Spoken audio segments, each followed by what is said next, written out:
tema que a gente tem nessa noite é algo não pode ser pregado uma vez só. Talvez não possa ser pregado só uma vez no ano, mas essa é uma boa época para a gente falar sobre isso. Eu dei um título para essa mensagem de hoje com uma inspiração nos videogames que eu e você um dia talvez experimentamos. Quantos aqui um dia já jogaram Atari? Quem já jogou um videogame antes do Atari, alguma coisa? Não lembro, né? Melhor não falar. Em algum momento na nossa vida eu fui apresentado ao Atari e os seus cartuchos de videogame. Lá onde eu estava vendendo Atari esses dias, semana passada, e o pastor Rodrigo comprou um. Só que a vantagem é que o Atari de hoje não precisa botar mais aqueles cartuchos, os jogos já estão todos lá dentro, e os mesmos jogos. Assim como eu, ele também é apaixonado por aqueles joguinhos, River Raid, Enduro, Pitfall e outros parecidos. O Atari me apresentou essa palavra em inglês que eu não conhecia, que, na verdade, a gente aportuguesou para reset. A palavra talvez seja dito reset, que é reajustar, recomeçar. E a gente fala reset porque a gente fala mesmo reset. Tá? E a gente colocou aqui, eu coloquei para você essa expressão aqui embaixo. Todo mundo, e eu posso acrescentar, todo mundo em algum momento precisa de um recomeço. Se você precisa de um recomeço, deixa eu te falar, não é só você. Todo mundo um dia, em algum momento da sua vida, precisa de um recomeço. Quando eu vi aquela alavanquinha no Atari que tinha escrito isso, reset, eu achei interessante o princípio, porque quando alguma coisa acontecia no jogo que eu não gostava, quando eu percebia que o meu progresso não estava indo bem, quando eu percebia que algum problema houve que era técnico e eu não conseguia consertar, em geral, eu apertava aquele botão, eu baixava aquela alavanca e tudo recomeçava. Em geral, voltava tudo ao normal. Eu tinha apenas o trabalho de começar de novo. E é mais ou menos essa ideia que de vez em quando na nossa vida nós experimentamos como uma dinâmica na vida. A oportunidade de parar um pouco e recomeçar. Nem sempre a gente recomeça do zero, isso é uma ótima notícia. Deixa eu começar dizendo isso para você. Se você está tentando vencer alguma coisa na sua vida, se você está tentando vencer um mau hábito, se você está tentando vencer alguma coisa que está tentando destruir você há muito tempo, mas você continua, e você tem lutado, e você caiu por alguma razão, você de alguma maneira foi ferido, machucado, a gente tem a impressão, se eu for recomeçar, eu vou ter que recomeçar do zero. Mas deixa eu te falar, não, você não precisa recomeçar do zero. Se você está tentando recomeçar do zero um relacionamento, não é muito bem assim, já tem muita coisa boa que já foi reconstruída, e isso tem que ser aproveitado. Alguém diz amém? Se você está tentando vencer um hábito destrutivo na sua vida, e você falhou e caiu outra vez, e você pensa, não tem mais jeito para mim, não, você recomeça, mas você não precisa voltar lá atrás, você recomeça de tudo de bom que Deus já construiu na sua vida. E é com base nisso que eu queria começar a tratar com você. Existe algo que tem que acontecer dentro de nós, na nossa mente em relação a isso. E se você vem aqui sempre na igreja, você sabe que a gente repete, a igreja já decorou, quase todos os cultos, hoje eu não fiz, mas quase todos os cultos a gente levanta a nossa Bíblia e faz uma declaração com base na própria palavra, sobre a palavra. Essa é a minha Bíblia e eu sou o que ela diz que eu sou. Eu posso o que ela diz que eu posso e eu tenho o que ela diz que eu tenho. É uma maneira de dizer, a minha mente precisa se encaixar nessa verdade. Eu não sou apenas o que eu acho que eu sou. Eu não sou apenas o que as pessoas, ou sequer o que as pessoas dizem que eu sou. Eu sou o que Deus disse que eu sou. E eu preciso lembrar disso. Então a minha mente tem que fazer esse reset, ela tem que fazer essa renovação, esse recomeço dentro dela e dizer, André, você precisa abrir mão dos outros pensamentos, você precisa jogar fora alguns pensamentos e deixar que os pensamentos de Deus entrem na sua vida. A Bíblia chama isso de renovar a sua mente. E é isso que transforma a nossa vida. De vez em quando, todos nós precisamos de um novo começo. Não tem nada, talvez não seja exatamente a melhor frase, mas entenda, não tem nada de errado em você cair. Claro que tem alguma coisa de errado ali, mas O grande problema não é esse. Cair é uma coisa. E todos nós, crentes, todos nós, filhos de Deus, todos nós que nascemos de novo, todos nós que fomos batizados nas águas, todos nós que levantamos das águas dizendo, é um novo começo. A palavra diz que eu estou vivendo novidade de vida. Todos nós caímos, de vez em quando, ou com uma certa frequência. E até aí, a Bíblia faz provisão para isso, mas ouça, infelizmente, e eu vou falar para algumas cadeiras vazias que estão aqui hoje, eu vou falar para algumas cadeiras que já têm o nome de alguém, mas que ainda não estão aqui hoje, talvez estejam vendo a gente pela internet, talvez um dia vão ouvir essa mensagem, mas infelizmente há muitos que hoje ainda não conseguiram se levantar, porque caíram há 1 ano atrás, caíram há 5 meses atrás, caíram há 20 anos atrás e não conseguem mais se levantar. São pessoas que se lembram como um dia viveram junto com Deus, costumavam ir à igreja, ouvir a igreja, viviam a sua vida, mas em algum lugar, ao longo do caminho, caíram e não mais conseguiram se levantar. E eu creio que um dos maiores fatores que impede de muitos, inclusive talvez alguns aqui, de servirem a Deus como deveriam servir a Deus, não é a pressão das outras pessoas. Pastor, eu vivo no ambiente de trabalho. Os meus colegas da faculdade. Existe uma pressão familiar. Isso tudo me impede. Eu não acho que esse é o maior impedimento. Não é porque falta algum desejo, porque falta uma motivação. Um dos maiores impedimentos a servirmos a Deus é a culpa. Para muitas pessoas. E eu já estou nisso há um bom tempo. Para quem está no ministério, a gente respira isso. A gente sabe que se você tem uma cadeira vazia do seu lado, possivelmente um dia alguém estava sentado aí, mas hoje não está mais porque se sente culpado. Não consegue se livrar e se liberar. Não consegue se perdoar. Muitos fizeram algo no seu passado, trouxeram uma vergonha muito grande e saíram da igreja, talvez há anos atrás, e tem uma vergonha imensa de voltar. O problema de muitos de nós, cristãos, filhos de Deus, é que nós estamos olhando muito para trás e deveríamos estar olhando para frente. O que Jesus fala a respeito disso é muito interessante. Em Lucas capítulo 9, 62, diz assim, nenhum homem tendo posto a mão no arado e olha para trás é apto para o reino de Deus. Jesus quer deixar um princípio. Se você vai segui-lo, só tem uma direção a ir. Só tem um caminho a seguir, que é avançando, seguindo os passos dele. E ele promete a mim e a você que ele não vai te deixar. Mas se você quiser, você vai ficar para trás, porque você decidiu olhar para trás. Não é interessante que na história famosa da esposa de Ló, você conhece um pouquinho,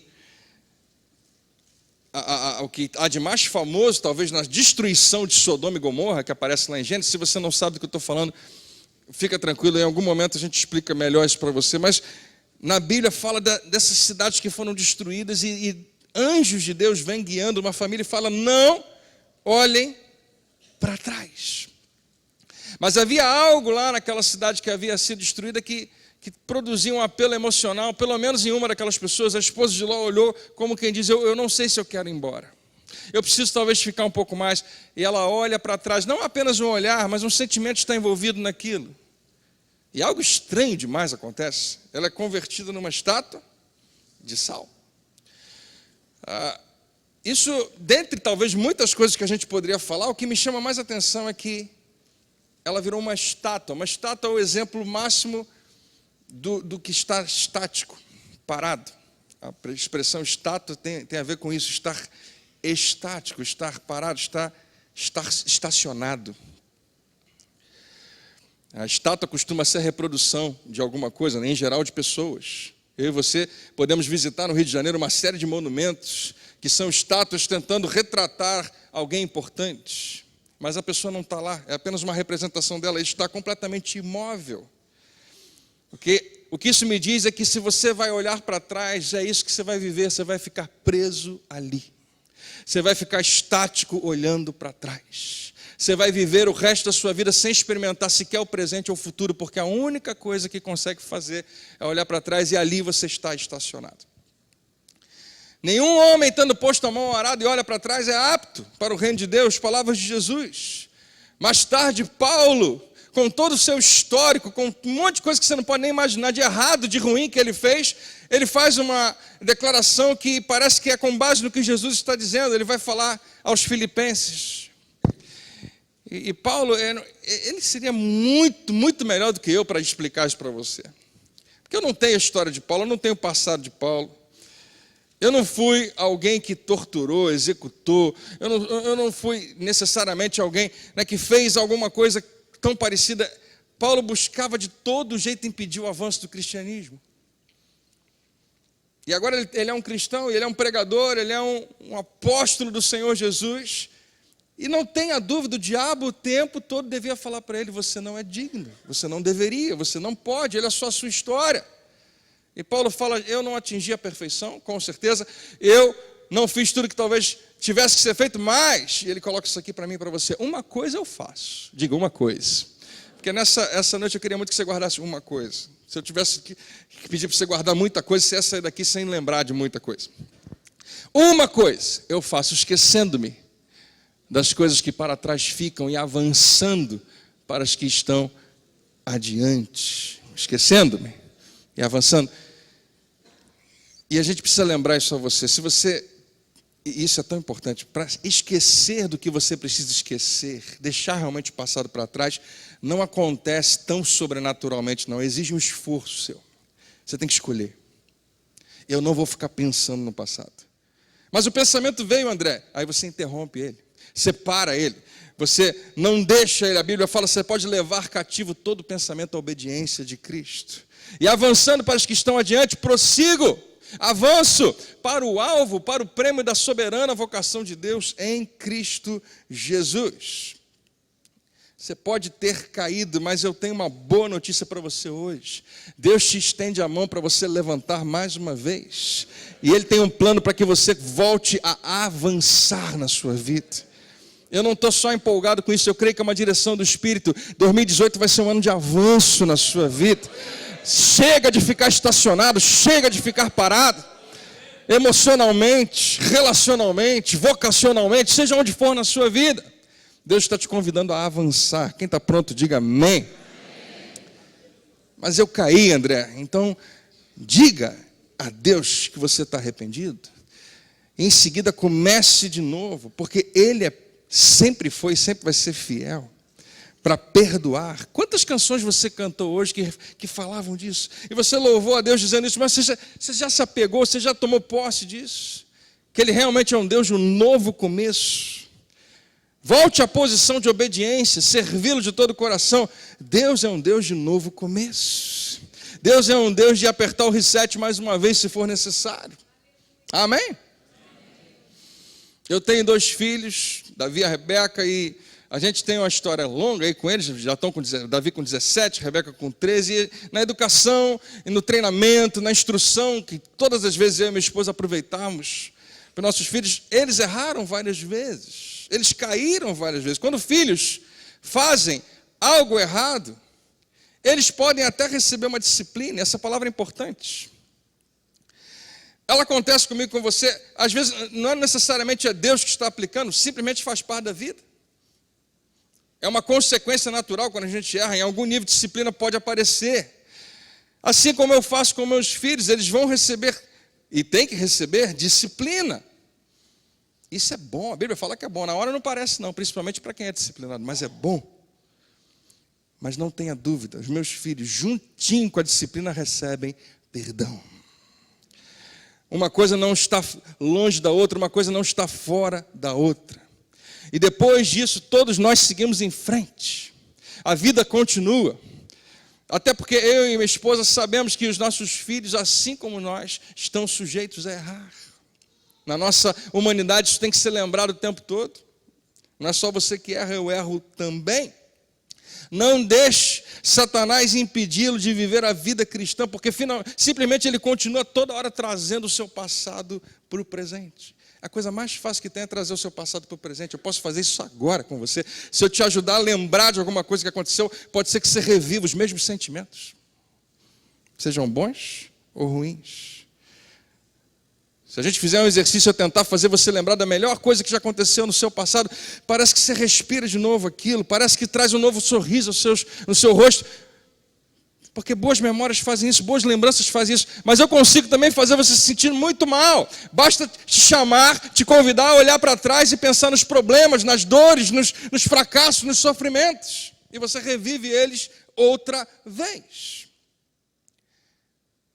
Está sobre você uma responsabilidade de reconhecer que quem quer que você viva no passado é somente o teu inimigo.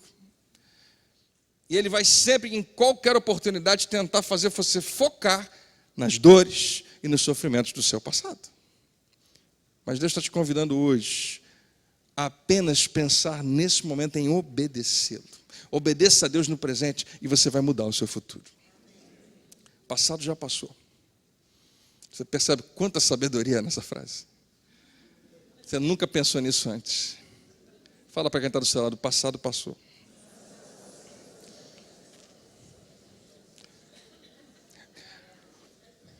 E se passou, deixa eu te falar uma coisa, não pode ser alterado. Não pode ser alterado. Mas o teu futuro está branquinho.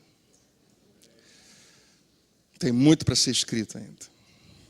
Olha o que a Bíblia fala em Provérbios 24:16. Porque 7 vezes cairá o justo, cair faz parte. E se levantará. Uma das melhores definições de sucesso, ela não se encaixa muito com os nossos sentimentos. Quando a gente cai, a gente acha que já é um fracasso. Deixa eu te falar, você só é um fracasso se você não se levantar. Mas toda vez que você se levanta outra vez, você já é um sucesso outra vez. É o que Deus te convida a fazer, talvez Ele esteja fazendo isso agora com você. Você não é um fracasso só porque caiu. Se você se levantar só mais uma vez, quando você caiu, você é um sucesso. Deus te ama. Eu já briguei com essa frase outras vezes no passado, mas eu entendo hoje. Deus ama você do jeito que você é. Como eu amo os meus filhos do jeito que eles são. Mas Ele te ama demais para deixar você do jeito que você é. Ele te convida o tempo todo a mudanças, a renovar a sua mente e transformar a sua vida. E ouça, você ouviu o que eu falei? Amar alguém como a pessoa é, mas amar demais para simplesmente permitir que ela continue como é. É assim que deveria ser o nosso amor para todo mundo, para as pessoas que estão ao nosso redor. Eu devo amar a minha esposa dessa maneira, eu devo amar os meus filhos dessa maneira. Você deveria amar o seu marido, sua esposa, seus filhos, as pessoas da igreja, as pessoas que estão à sua volta, pensando nisso. Eu não posso mudar quem você é, mas se você permitir em algum nível, se você quiser, eu posso te ajudar. Se isso for te ajudar a mudar e é algo que você quer. Esse é um amor muito parecido com o amor de Deus. O Salmo 103, verso 14, ele faz o seguinte: pois Ele, e eu amo isso, eu amo o Salmo 103 todo, mas essa parte de vez em quando ela passa despercebida. Mas olha só, Deus, Ele conhece a nossa estrutura e sabe que somos pó. Esse é o amor incondicional de Deus. É quando Ele sabe que não adianta, Ele não vai conseguir, Ele não pode exigir perfeição de mim e de você ainda. Na verdade, talvez nunca, porque a nossa estrutura é essa. Deus sabe direitinho quantas vezes você vai falhar antes de acertar. Mesmo sabendo de tudo que ainda vai acontecer, Ele pagou um preço alto porque você vale muito para Ele. Olha para mim aqui, Deus quer ajudar você. Deus quer ajudar você. Ele está o tempo todo te esperando pacientemente. Pastor, mas a minha vida não tem muito que Deus pode fazer. Você conhece aquela expressão que se a vida te der um limão, né? Talvez você seja o limão, que aparentemente é azedo e sem muita utilidade, mas Deus, que é soberano, pode pegar você e fazer uma limonada maravilhosa, que inclusive caía bem agora, né? Nesse calor. Deus sabe o que fazer. Não é com tanta frequência assim, mas de vez em quando a minha esposa pede para eu fazer um negócio para ela. Você quer comer alguma coisa? Aí o que a gente faz? A gente compra, a gente faz isso, quer que eu esquente? E às vezes eu me ofereço para ela, você quer que eu faça? Ela fala, sabe o que eu queria comer hoje? Isso não é uma frequência. E ela pede um negócio extremamente exótico e precisa de muita coisa para fazer, muito elaborado, pão com ovo. Você faz um pão com ovo? Eu falo, claro, meu amor. Só que ela tem um detalhe, ela gosta, e eu sei que isso causa uma dissensão, muitos não gostam, ela gosta da gema mole, eu também, a gente é desse time. Alguns são contra. Eu não vou fazer uma pesquisa agora. Pode ser que você, sei lá, né? Quebre a amizade com alguém por causa disso, não sei. Então a gema tem que ser mole. Eu sou bom em fazer isso. Pode ter certeza. Aí eu preparo. E quando eu vou fazer para mim, eu quebro o ovo, jogo lá e fica perfeito. Quando eu vou fazer para ela, eu acho que eu fico com medo de errar. E eu boto bonitinho o ovo com cuidado, de repente a gema... E a gema já não está mais lá dentro, não vai ficar mais mole. E eu penso, eu ia fazer isso para ela, já não está mais do jeito dela. Estragou o negócio, já era. Só dá para fazer um ovo mexido. Mas... lá em casa, de vez em quando, tem uns pedacinhos de queijo, um presunto, a cebola, eu jogo lá dentro e faço um omelete para mim. E o que parecia que não tinha mais jeito, que era meio que inútil, não ia servir, de repente se torna algo muito bom e muito saboroso. A gente pensa, às vezes, que estragou tudo na nossa vida, que não tem mais volta. Deixa eu te falar, Deus é poderoso para restaurar você, onde você estiver, seja você quem for. Jesus, ele veio até a nossa terra para resolver pessoalmente o problema do pecado. Como o pecado era senhor sobre as nossas vidas, como nós éramos escravos dele. Mas Jesus é rejeitado pelas massas. Jesus é traído por um amigo. Jesus é abandonado pelos seus seguidores mais próximos. Jesus é torturado e em seguida ele é morto. E nós, a humanidade, fizemos isso com ele. E nesse ponto, quando Jesus morre, a destruição da humanidade, a ira de Deus sobre nós, não apenas é justificada, como está selada.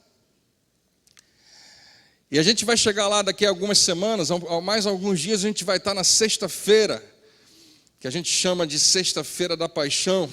Naquele dia, aquela foi uma sexta-feira tenebrosa. Mas de repente, tudo muda.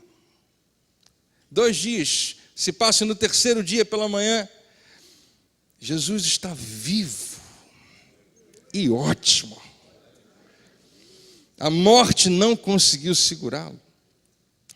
E em vez de julgamento, a sua crucificação nos traz perdão.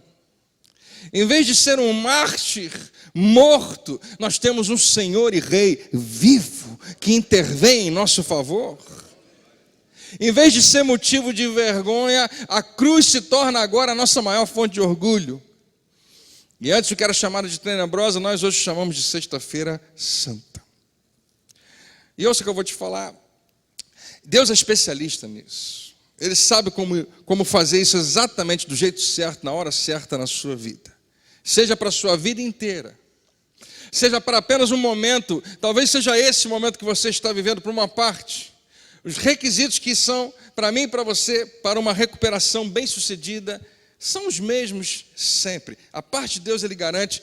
Eu queria te convidar hoje a aceitar, quem sabe receber a parte que é a sua parte. E dizer para você o que você precisa fazer. Se você está comigo nessa, diz, André, eu quero isso. Eu quero que 2018 seja um começo novo na minha vida.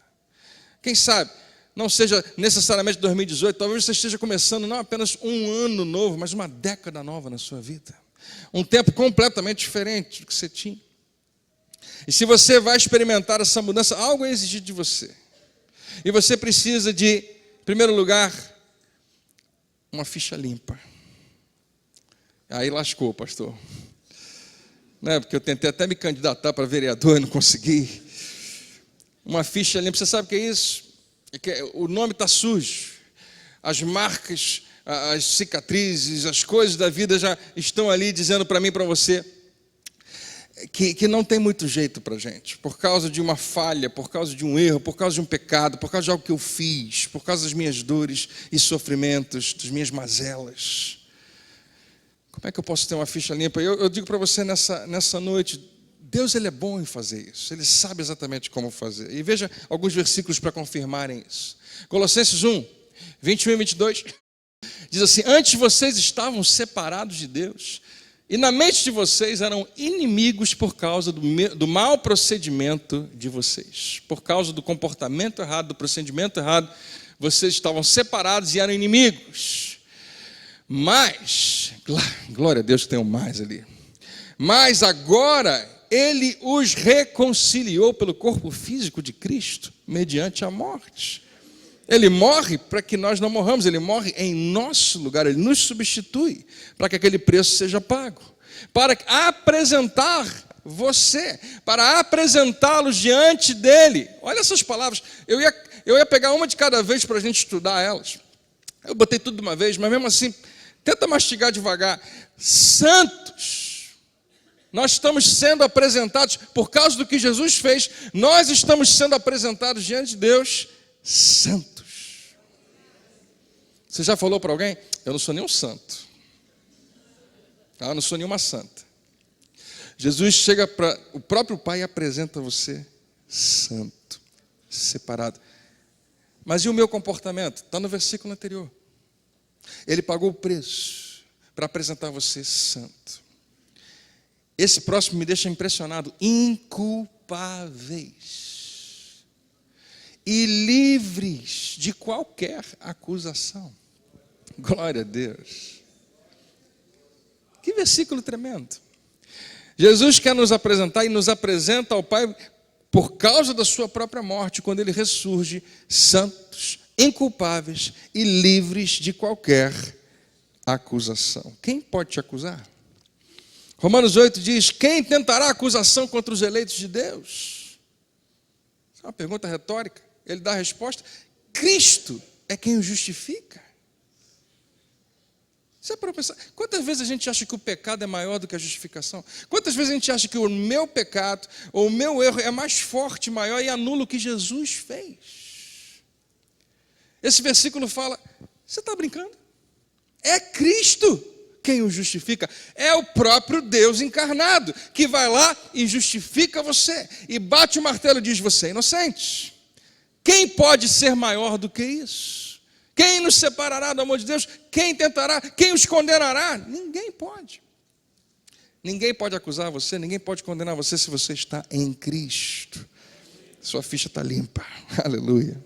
Colossenses 2, 13 e 14 diz assim: e vocês, estando vocês mortos em seus pecados, é isso que nós estávamos. Paulo escreve à igreja: vos vivificou. Você estava morto, agora você está vivo juntamente com Ele, perdoando-vos todas as ofensas, perdoando-vos as ofensas mais tranquilas, não, as mais fáceis, as menores, não, todas as ofensas, e cancelou a escrita de dívida, aleluia, que consistia em ordenanças e que nos era contrária. Ele a removeu pregando-a na cruz. Glória a Deus, glória a Deus. Eu já contei para você aqui, o dia que eu e a Rafa fomos comer num restaurante, alguém chegou para a gente e falou: está pago a conta. A gente não tinha tanto dinheiro, a gente nem sabia quanto ia custar, a gente estava até preocupado com o preço. A gente não tinha muito dinheiro na época. Não continuamos não tendo, mas naquela época era um pouco pior, recém-casado. E, curiosamente, esse cara aparece e fala para a gente: está pago. É tão pequeno, mas ao mesmo tempo, porque talvez a gente até tivesse o dinheiro para pagar aquela conta, mas o que isso causa em você? Você está jantando num restaurante um pouco mais legal, você já sabe quanto vai custar a conta, não é barato, você trouxe a família, mas tudo bem, é um dia especial. E alguém chega para você, quando você vai pagar a sua conta: garçom, traz a nota para mim que eu vou pagar aqui no débito, no crédito. E ele fala: não precisa não, senhor, uma pessoa já pagou. Quem? Não, foi embora, não quis nem dizer quem era. Sério? Assim, só de você está pensando, já tem um sorriso no seu rosto, eu estou vendo. E nem aconteceu, mas é porque isso é tão bom. Quando acontece, você imagina acontecendo com você. Foi a experiência que a gente teve. Eu tinha uma dívida e agora eu não tenho mais. Foi cancelada. Eu queria que você se apropriasse disso hoje, porque você não tem ideia do tamanho da dívida que você tinha. Não tem ideia do tamanho da dívida que eu e você tínhamos. A Bíblia diz que o salário do pecado é a morte. Mas ele, com a sua morte, cancelou a escrita de dívida, que consistia em ordenanças e que nos era contrária. Ele a removeu, pregando-a na cruz. Glória a Deus. 2 Coríntios 5,17, portanto, se alguém está em Cristo, nova criatura é. As coisas velhas já passaram, eis que tudo se fez novo. Se confessarmos os nossos pecados, Ele é fiel e justo para nos perdoar os pecados e nos purificar de toda injustiça. Eu queria que você guardasse que Ele é fiel. Sempre foi fiel. Sua fidelidade não muda e você pode ser completamente purificado. Provérbios 28. O que encobre as suas transgressões nunca prosperará. Você sabe quem é essa pessoa que encobre as suas transgressões? É que fala, não foi tão grave assim o que eu fiz. Não, mas não tem nada demais. Não, mas ninguém sofreu tanto. Não, mas eu tenho meus motivos. Não, eu sei justificar bem. Ou então ninguém fica sabendo, seja o que for. Eu não preciso de misericórdia, porque eu mesmo me justifico. Não prosperará. Nunca prosperará. Quem precisa de misericórdia, está aqui na segunda parte. Mas o que as confessa e as deixa, alcançará a misericórdia. E como Ele é bom em expressar a sua misericórdia. Deus, Ele é poderoso para fazer a parte dele. A nossa parte é assumir a nossa responsabilidade. E arrependimento tem a ver com isso. Eu entendo. E eu mudo de direção. Eu assumo a minha responsabilidade. Uma das coisas mais nobres que você pode fazer como um ser humano e revelar maturidade espiritual é isso. Aceitar a responsabilidade. Assumir a responsabilidade. Todo dia tem alguém perto de você dizendo: a culpa não foi minha. Todo dia você ouve, e muitas vezes fala: isso eu não tenho nada a ver com isso. Não fui ninguém me ajudou. Não. Assumir a responsabilidade e mudar de direção, essa é a sua parte. Então você precisa, em primeiro lugar, de uma ficha limpa. Em segundo lugar, você precisa de um novo plano. Ficha limpa Deus já resolveu para a gente, glória a Deus. Você crê em Jesus? Se você está aqui hoje e um dia tomou a sua decisão por Jesus, você sabe o que você fez naquele dia? Você aceitou que Ele era maior do que você para resolver esse problema. Que Ele podia morrer para substituir você e pagar o preço pelo teu pecado. Então Ele limpou a tua ficha. Glória a Deus. Fala para quem está do seu lado: tu é ficha limpa. E agora você precisa de um novo plano, uma estratégia nova. O que você faz com esse amor tão grande? O que você faz com essa graça que é derramada na sua vida? Ah, pastor, eu aproveito. Eu curto e compartilho. A graça vem e é minha, glória a Deus. E quem mais quiser, não, você faz alguma coisa com ela, você precisa de um plano. E Deus fala o seguinte: meu filho, não se esqueça da minha lei. Mas, Senhor, a gente está na graça, eu sei. Mas não se esqueça do que eu falo para você, que vai tocar na maneira como você vai se comportar e vai agir em relação às pessoas. Guarda no coração os meus mandamentos, isso é bom para você. Ele fala: pois eles prolongarão a sua vida por muitos anos e darão a você prosperidade e paz. Veja que Provérbios 3, um dos nossos versículos prediletos aqui na igreja: confia no Senhor de todo o teu coração. Você sabe que você vai sair daqui hoje e você vai confiar em Deus, mas não necessariamente vai ser de todo o seu coração. A gente confia em Deus para algumas coisas e a gente desconfia em outras coisas. Mas a promessa, o projeto que Deus nos dá como palavra aqui: confia no Senhor de todo o teu coração e não te estribes no seu próprio entendimento. É que ou você vai fazer uma coisa ou vai fazer outra. Você não consegue fazer as duas ao mesmo tempo. Se estribar é se apoiar, se garantir no seu próprio entendimento. E se em alguns momentos pode até dar certo, na maioria das vezes não funciona muito bem, especialmente quando Deus te dá uma palavra diferente. Confia no Senhor. Algumas pessoas, elas têm dificuldade em ofertar a Deus. Não apenas a igreja, ofertar a Deus. Porque elas se apoiam no seu próprio entendimento. Eu sei administrar, pastor André, como é que vai funcionar essa parte da minha vida. Mas a Bíblia te convida a esquecer essas coisas e confiar propriamente nele. Algumas pessoas não conseguem sair de uma crise no seu relacionamento porque querem administrar aquilo ao invés de simplesmente confiar no Senhor. Pessoas que estão com medo de uma enfermidade, uma doença, porque preferem acreditar no que leram no Google, na internet, do que propriamente confiar no que está escrito na palavra de Deus. Confia no Senhor de todo o teu coração. Não se apoie no seu próprio entendimento. Ele continua, em todos os seus caminhos, os seus, reconhece Ele, e Ele endireitará as tuas veredas. Em todos os seus caminhos, em todas as áreas da sua vida, Deus tem que estar lá no meio. Se você convidar Ele, Ele vai arrumar as coisas, vai endireitar as tuas veredas. Quem está vivo aí, diga amém. Quem está dormindo, diga aleluia. É isso aí. Provérbios 3, versículo 7 diz assim: não sejas sábio aos teus próprios olhos, teme ao Senhor e aparta-te do mal. Eu vou colocar mais 2 versículos para você e te dizer que todos eles são muito parecidos. Hebreus 11, 6 diz, ora, sem fé é impossível agradar-lhe, porque aquele que vem a Deus deve crer que Ele existe, que é o galardoador dos que o buscam. Você precisa acreditar que Ele é real, que Ele existe. Não é tão difícil acreditar que Deus existe. Para algumas pessoas pode ser um desafio, para a maioria não é. É difícil acreditar que Ele é o galardoador. E se você não acreditar que Ele é o abençoador, que Ele realmente é bom, está contigo, essa tua fé não está completa e você não consegue agradar a Deus com uma fé que não acredita que Ele é bom. Ou melhor, sem essa fé, né? Que acredita que Deus é bom, que você não consegue agradar a Deus. Você percebe que existe em todos esses versículos um paralelo. Por fim, Josué 1,8, não deixe de falar as palavras desse livro da lei e meditar nelas de dia e de noite. Medita na palavra, de dia e de noite.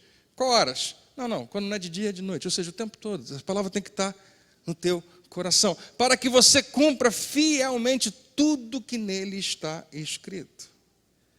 Se você vai começar de novo em 2018, se você vai apertar o reset e pretende pelo menos ter um mês diferente, pelo menos ter uma semana diferente, ou quem sabe 2018 diferente, se não houver uma estratégia, se não tiver um plano, você vai acabar produzindo os mesmos resultados antigos. Foi o que a gente falou hoje pela manhã. Se você não estava aqui, você tem que ouvir a mensagem da manhã. Eu convidei você a fazer uma coisa só e levar a sério aquela uma coisa. Os caminhos de Deus muitas vezes não vão se encaixar na nossa lógica. Então a grande decisão, eu te falei que esses versículos todos acabam caindo no contraste. A grande decisão, você vai confiar em Deus, no que Ele falou, por mais absurdo que seja, ou você prefere acreditar na lógica humana? De vez em quando, essas duas coisas vão brigar. Eu confio no Senhor, no conselho de Deus, ou no meu melhor julgamento a respeito de uma situação. Não, pastor, eu pedi conselho a 10 pessoas, ótimo. Mas o que Deus fala? É diferente. Eu convido você a confiar nele. Que alguém diga amém. Vamos terminar? Só então os seus caminhos prosperarão e você será bem-sucedido. Veja o final do versículo de Josué. Só então. Você precisa finalmente de poder para permanecer. Porque Deus é o que opera em vós tanto querer como realizar segundo a sua boa vontade. Tudo que você precisa de Deus está à sua disposição. Tudo que você precisa dele está de graça à sua disposição. Glória a Deus por isso. Paulo escreve isso à igreja dos Filipenses. Ele está muito feliz com a igreja dos Filipenses. Ele fala, é Deus quem está operando em vocês tanto querer. Deus consegue colocar desejos dentro de você, sonhos dentro de você, planos, vontades dentro de você. Ele não vai te forçar a fazer nada, mas Ele vai plantar isso em você. E Ele está envolvido quando isso for realizado. Paulo faz uma oração pela igreja em Efésios capítulo 1. E no meio da sua oração ele fala assim, que os olhos do vosso entendimento sejam iluminados, para que saibais. Ele fala um monte de coisa, muito importante que eu e você temos que saber. Só vamos saber se Deus iluminar os nossos olhos espirituais, se Ele abrir os nossos olhos espirituais. E uma das coisas que ele fala é, qual é a suprema grandeza do seu poder para conosco, os que cremos. Efésios foi escrito há tanto tempo, e a linguagem bíblica muitas vezes faz a gente ler isso e ficar com essa cara que você está aí agora, olhando para cá assim. Suprema grandeza do seu poder para conosco, os que cremos. Mas preste atenção em cada palavra. Suprema grandeza do seu poder para conosco, os que cremos. Todo o seu poder que está disponível a mim e a você, que é grande demais, simplesmente porque resolvemos crer nele. Segundo a operação da força do seu poder, ele continua, tendo por certo isto mesmo, perdão, aqui já é Filipenses 1, tendo por certo isso mesmo, que aquele que começou a boa obra em vocês, vai completá-la até o dia de Jesus Cristo. Vai completar. Vai completar. Se você quer começar de novo, quer apertar o reset ou reset, sem esse poder para permanecer. Hoje de manhã a gente lembrou de Neemias, que é fantástico em Neemias, no capítulo 6, é que ele falou, eu vou continuar, eu não vou sair, eu vou ficar até o final. Eu estou fazendo um trabalho importante, não posso descer. A gente falou sobre isso hoje de manhã. E quanta coisa aconteceu. Quantas emoções vieram, quantas palavras negativas, quanta crítica, quanto deboche, quanta violência, quanta ameaça. E ainda assim, ele foi fiel até o final. Se você quer começar de novo, mas não tem esse poder para permanecer, não passa de uma boa intenção. Eu estava procurando e não tive tempo propriamente. Se eu tivesse tido tempo, a Rafa estava vindo hoje de casa, ela me ajuda muito nisso, ela consegue lembrar de algumas coisas que eu não consigo. Talvez ela até quando eu estiver falando lembre. Eu precisava de uma ilustração que revelasse um momento onde parecia que tudo estava perdido, mas de repente a coisa mudou. E eu lembrei só de uma história. A história que, numa das guerras de Napoleão, naquele tempo lá, se você conhece um pouquinho da história, a batalha que Napoleão finalmente é derrotado, Napoleão está conquistando tudo, o imperador francês, é uma batalha em Waterloo.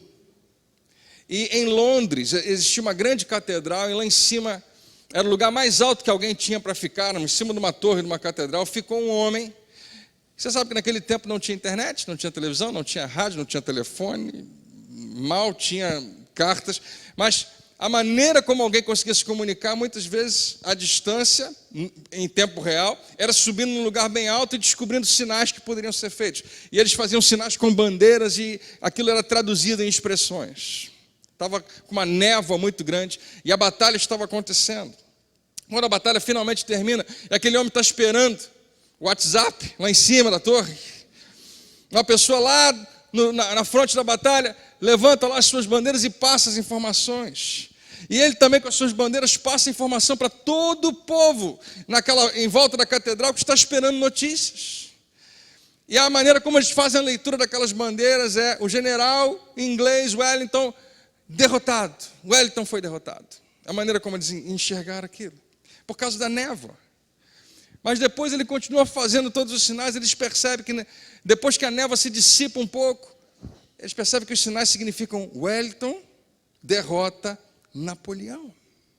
E é uma festa, de repente, acontece, porque finalmente o que parecia ser uma péssima notícia, porque eles ficaram prostrados quando souberam que a guerra não terminou, que nós vamos ser avançados, vão invadir o nosso terreno também. Não, a guerra acabou. Napoleão foi vencido, terminou essa história. Que alegria aquele povo ficou. Na sexta-feira da paixão, quando Jesus morreu, a mensagem que veio ao coração dos discípulos foi essa: Jesus foi derrotado. E tudo que ele falou não faz mais o menor sentido. Nós não vamos pegar o que ele falou e ensinar para ninguém, porque tudo que falou terminava nele mesmo. Se ele não vai viver, se ele vai morrer, não tem mais sentido. Jesus foi derrotado. Mas 3 dias depois, aquele nevoeiro se dissipou, e a mensagem que nós recebemos foi: Jesus derrotou a morte. Aleluia. E quando Jesus morreu, Bia, pode subir aqui, foi um momento de tristeza. Ouça, quando Jesus morreu, nenhum dos seus discípulos acreditou diferente. Todos eles acreditaram. Morreu. Nenhum deles pensou, mas morreu mesmo? Não, todo mundo sabia que ele tinha morrido. Quando Jesus morreu, todos os discípulos, os que estavam mais perto dele, acreditavam que ele estava morto. Nenhum deles pensava, vai ressuscitar, embora ele tenha falado tanto para eles. Ao terceiro dia, quantas vezes Jesus falou isso? Sabe quantos discípulos estavam do lado de fora do sepulcro de Jesus, fazendo contagem regressiva? 10, 9, 8, 3, 2, 1, vai. Não tinha nenhum. Esperando que alguma coisa acontecesse. Quando Jesus morreu, verdadeiramente todos acreditavam que ele estava morto. As mulheres, os homens e todos que estavam lá. Mas 3 dias depois, quando ele ressurge, quando ele ressuscita, que alegria! E hoje, no início de 2018, cristãos no mundo inteiro estão celebrando a gloriosa verdade que Cristo ressuscitou dentre os mortos. Que Ele está vivo, Ele vem participar desse encontro comigo e com você. E você pode ter ido para longe de Deus. Você pode ter saído da presença dEle. Isso pode ter produzido uma grande tristeza na sua vida. Mas ouça, a vitória que Deus conquistou para você ainda se aplica hoje. E você não precisa se sentir derrotado nem mais um segundo. Esses fogos são por sua causa, eu pedi. Efeitos sonoros. Deus te convida a voltar a ter sua ficha limpa. Não há manchas nas páginas do amanhã. Deus está olhando para a sua vida e você pode ter um novo começo hoje.